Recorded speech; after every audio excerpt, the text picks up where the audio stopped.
Guys, panoodin nyo to. Merong nahulog na sasakyan dito sa estero. Ayan yung kulay white na yan. Makikita nyo dyan. Bali, hahatakin ng backhoe yan. Ayan, unti-unti na inangat. Bali yung rope o yung tali ipinasok sa sa second row ng kotse para maging niya, bali hinok doon. Tapos unti-unti hinahatak ng backhoe. Ayan hinaangat pa siya unti-unti.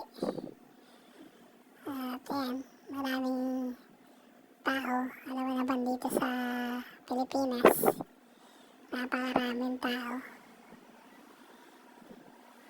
Actually, dapat malayo sila dyan para makapag-operate ng maayos yung backhoe operator. Kaya lang alam naman dito. Pero okay lang, sanay na yung mga Pilipinas sa ganyan. Pero dapat malayo ka dyan para mabigyan naman ng enough space na makapag-maneuver yung operator. Kasi baka tamaan sila. And then, ayan. Umaangat na paunti-unti. Ang problema lang, hindi maitodo ng backhoe yung height. Baka hanggang doon na lang. Sumasayad dun sa pinaka-edge ng kali. Imagine niyo paano nahulog yung expander cross na yan. Bali yan, bago yan Mitsubishi expander cross. 7-seater yan. Naka-conduction plate to. Bagong-bago, loaded to, automatic. Sayang, pero ganun, basta wala naman nasaktan. Ayos lang yan. Mare-repair lang yan. Kaya lang, in reality, gastos para sa may-ari.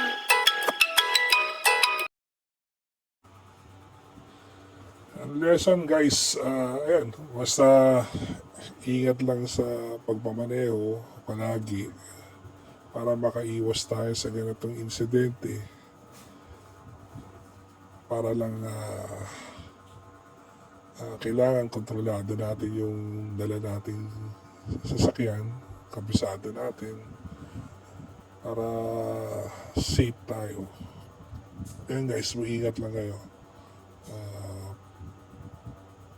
para hindi masahe yung gamit natin.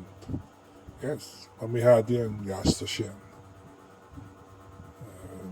Hindi ka na talaga makakaiwas Kasi ang importante, safe yung yung driver, tsaka yung mga passengers. Okay, ingat!